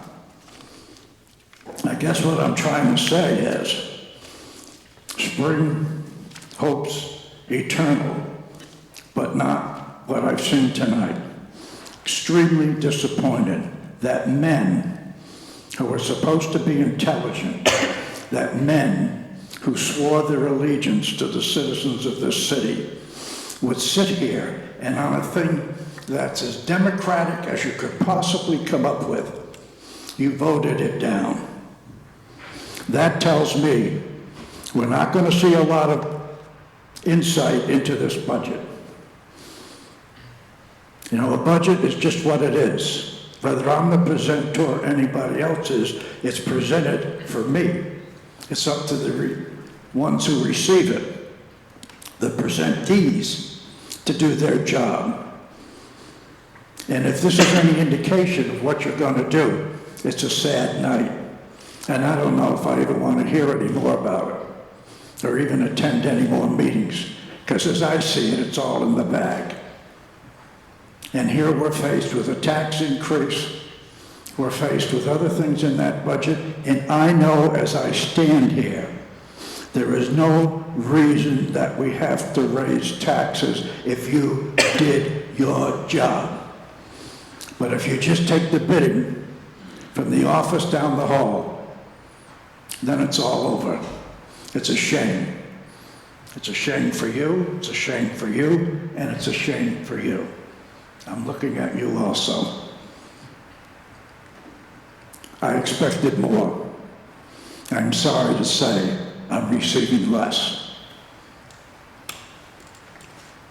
Anyone else in the public wish to speak on anything? Floor is yours, sir. Thank you, Council President Farina. Robert Santeri Jr., 30 Egan Road, Cranston, Rhode Island.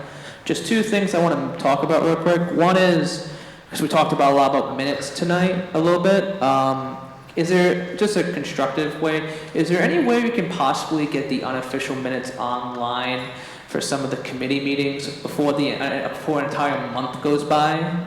Because, for example, the Rules Committee meeting happened earlier this month, or say just take the last month's council meeting where the minutes came online. I don't know how much burden it would be to put them online sooner, at least on an unofficial capacity. But especially since the committee meetings aren't currently filmed, and City Hall isn't exactly open when a lot of people are working, like myself, I work 8:30 to 5:30, so there's no way I'm getting to City Hall, not driving from Lincoln, driving 40 minutes to come here, and then get a copy of unofficial minutes and then go back on my lunch break. And I think that it would be beneficial to people when they come to these meetings too, to have an understanding of the minutes, because if, like for example, if I came to the, I didn't come to the March meeting because I had something else going on, and the minutes came on the line this morning, but if I didn't look, I wouldn't see those minutes until May. So I technically wouldn't know what's going on to that meeting unless I found the video online until May. And I think that is a problem because we want to make people more in the city aware as soon as possible. And the other thing I just want to speak on real quick is, I know there's a lot of feelings going around and a lot of words being tossed around about Doric Park. And I think that no matter where you stand the issue, whether you're for it or for you against it, I think that it was poorly done from an optics point of view. And I think that even if you accept negotiations for the field have to be done secret, like a labor negotiation, I think that having a press conference before the mayor or anyone on the council, who some of you in this room supported it, spoke to anyone directly in the Doric Park neighborhood, I think that made a lot of people angry. And again, I came here in February and spoke about Garden City and the lack that people are angry because they feel left out of the cold in decision making. And it's happening again. And then the same thing with the rules, and it happens again. And it can be avoided. Instead of having to make clarifications about the rules, instead of having the mayor having to withdraw the motion at hand because people were mad. And I was there at that press conference. A lot of them, and I'll give the mayor credit, he spent almost a half hour of his time there taking questions from people, which he didn't have to, and he did. But at the same time, they were just saying, Mr. Mayor, Alan, why didn't you come talk to us? Why didn't you come ask us about this? Because it was a bad deal. It was a bad deal. 40% of the time during the day, almost 60% if you include when kids are only out of school, they would have had access to that field. And that group has every single right to get as much money as they're worth out of that deal. And on the weekends and during the summer, during peak summer hours from July 1st to the second week of August, it would have been 85% of the time they would have had exclusive rights to that field. That's a bad deal. That's a very bad deal. But it's all moot now because May withdrew it. It's what it is. But this will happen again because there'll be other deals down the road. But again, I think that the people here feel left out in the cold. And I hear a lot about open meetings laws and, the ethics laws, and we have to follow this, we have to follow that. We shouldn't be a government of the bare minimum here in Cranston. It's 2017. We shouldn't have a government where transparency is the last thing about. It should be the first thing. We shouldn't be debating whether or not these meetings should be recorded. It should be how do we get more people in here? Instead of it's not 3 people unless people are pissed off and come in here. What we saw before when you guys are talking about whacking each other across the head with, parliamentary stuff in the majority party, minority party. That's the kind of stuff that makes people lose faith in government. That's the kind of stuff that makes people not want to show up. I strongly encourage all of you, I'll wrap it up. I strongly encourage all of you to try and work together on these things. I was talking to the gentleman before, and he's right.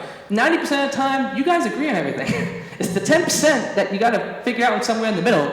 It's 5-4. And the thing is that, and one other thing I want to say to the Republicans in the committee, I've known some of you.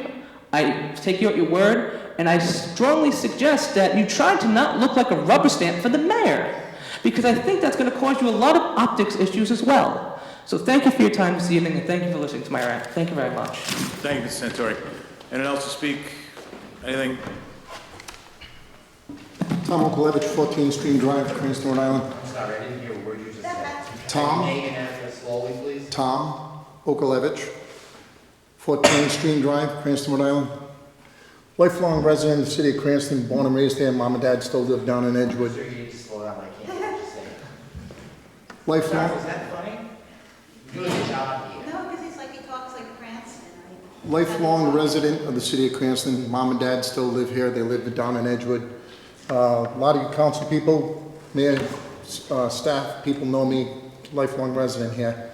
I find it amazing that the discussion that we're having here tonight, because I've attended city council meetings for years, and all of a sudden, people that I've never seen at these meetings are here. It's more of an organized nature, which I find it kind of hard to believe since there's been a change from the Democrats running it to the Republicans now running it.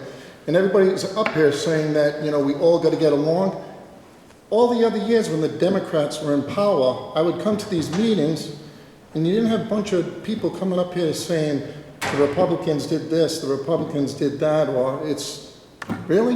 You guys should be ashamed of yourselves, and you know who I'm talking to. You all know me. You should be ashamed of yourselves. It's a sad day for the city. That's all I have to say. Thank you, sir. Any further comment? There being none, that portion of the meeting is now closed. Election of city officials. There are none. Report of city offices. There are none. Executive communications. Director Cooper.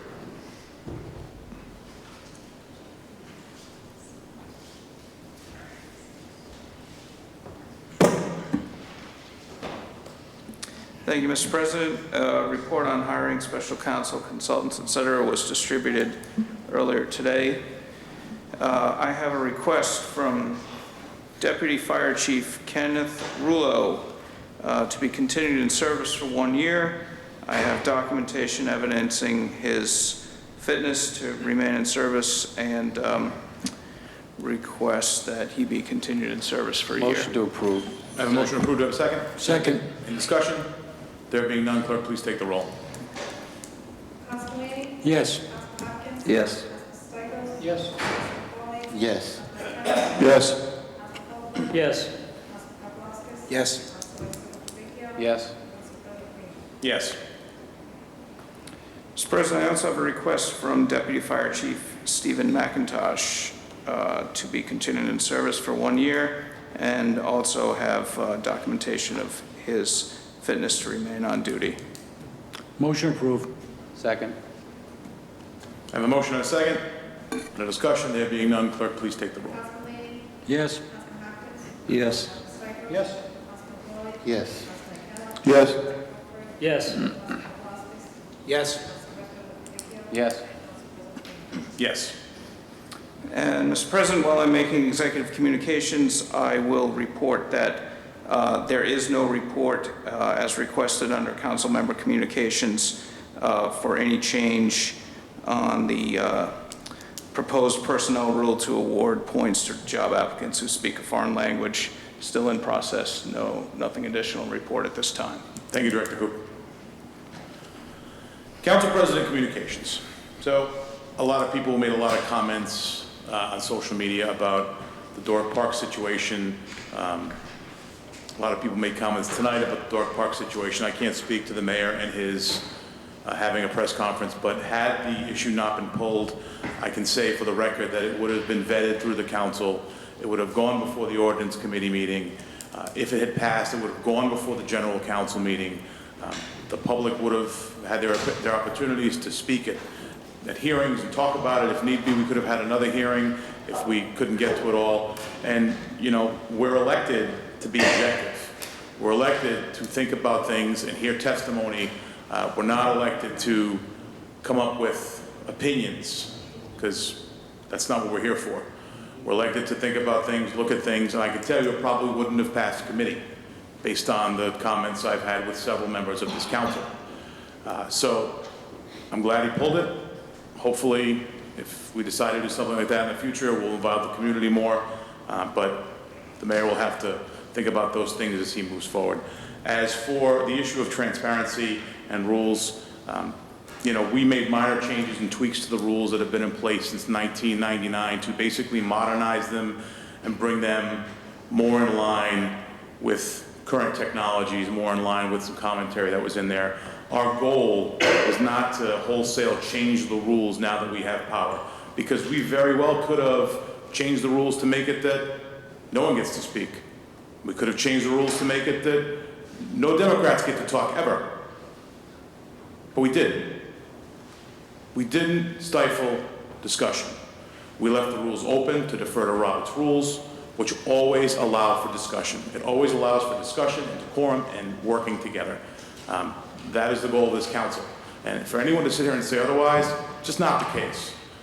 We are as transparent as we can be with the tools at our disposal. Unfortunately, we have a very old website, we have a very old technology system. I would love to be able to spend a few $1 million and upgrade it and work with some of the third parties like Clerkbase or Telebase or ClerkFront. There's numerous ones that can put our minutes, record our meetings, put it online. It's something that we've talked about with the mayor, but unfortunately, there's a tax increase and we can't add extra expenses right now. So we're going to go through that budget, like Mr. Tomlin said, and we're going to make cuts where we can and try to avert this. But to say that we're rubber stamped for Mayor Fung is not the case. I can tell you now, Doherty Park would not have passed this council. So take that for what you will. Those are my communications for the evening. Council member communications. Councilman Paplausis. Thank you, Mr. President. I'd like to inform everybody that we had a cleanup yesterday at Mashannigan Lake Park, and it went very well. We picked up, 30, 35 bags of litter, just focused on plastics and fishing line, and there was a lot of stuff there. I just want to publicly disclose my displeasure in the state. There aren't any trash cans there. I know last year we had a cleanup. We tried to get trash cans there, and the state wouldn't do it. We really need to get trash cans there and have the state maintain them and pick them up. Director Barone, I don't know if that's a possibility. I don't think they do that by policy, but of any way to get trash cans there? I will. Trash cans by the state at Mashannigan State Park. Can you email me that, please? I certainly will, and I assume we'll get the same answer we got last year, but it's very frustrating. If you'd email me that, I'd definitely forward it. Thank you. That's all I have, Council President. Thank you, Councilman Paplausis. Any further council member communications? There being none, that portion of the meeting is now closed. Old business, any old business? There's none. There is no old business. Introduction of new businesses. Post the introduction of new business, I will entertain a motion to send it to the proper committee. So moved. Oh, you got to introduce the new business first. The following ordinances are to be referred to the Ordinance Committee for hearing on May 11th. Proposed Ordinance 4-1701, an amendment of Title 10.32 of the Code of the City of Cranston, Motor Vehicles and Traffic for Robin Hood Road and Pheasant Drive three-way stop. Proposed Ordinance 4-1702, an amendment of Title 10.32 of the Code of the City of Cranston, entitled Motor Vehicles and Traffic, Wine Street and Highland, three-way stop. Proposed Ordinance 4-1703, an amendment of Title 2.52 of the Code of the City of Cranston, entitled Conservation Commission. Proposed Ordinance 4-1704, an amendment of Chapter 17 of the Code of the City of Cranston, entitled Zoning, a change of zone for 1315 Park Avenue. Proposed Ordinance 4-1705, an amendment of Title 10.32 of the Code of the City of Cranston, entitled Motor Vehicles and Traffic for Knight Street, no loading. Those are to be going to the Ordinance Committee. We also have a resolution to be referred also to the Ordinance Committee for hearing on May 11th.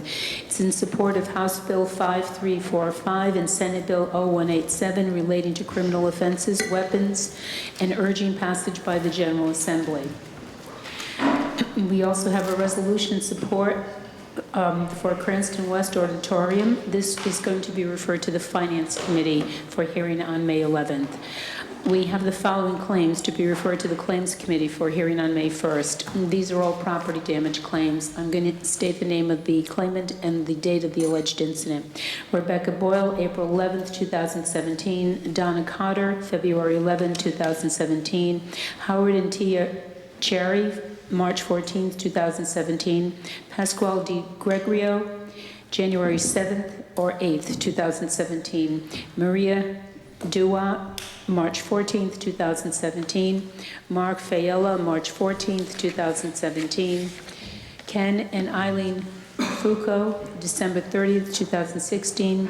Thomas Gura, March 29th, 2017. Lynn Kane, April 12th, 2017. Allstate Insurance on behalf of Alice Letenier, February 13th, 2017. Vincent O'Reilly, April 7th, 2017. Susan Patrick, March 14th, 2017. Linda Ritchie, March 14th, 2017. Angelo Scarmuzzo, an unknown date during a snowstorm. Kevin Socia, April 15th or 16th, 2017. Derek Testa, March 14th, 2017. Elaine Walusian, March 14th, 2017. And a personal and property damage claim for Mario Marzali, February 13th, 2017. That is all I have. Is there a motion to send the business to proper committees? So moved. Motion second. Second. Under discussion, there being none, clerk, please take the roll.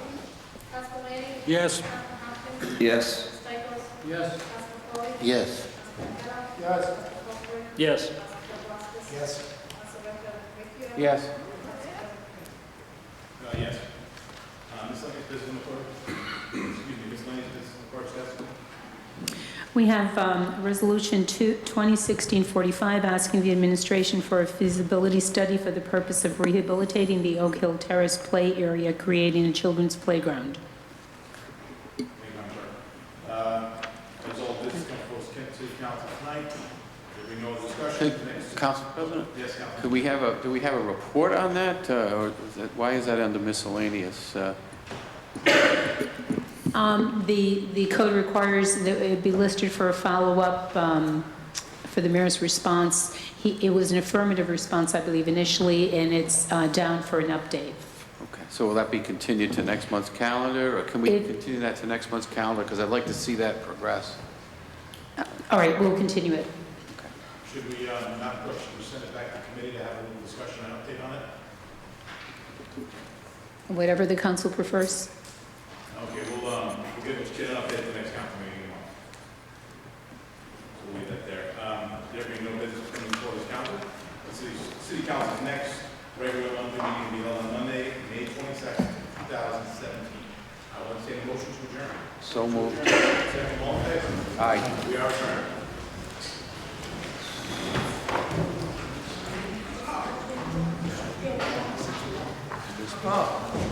Tommy.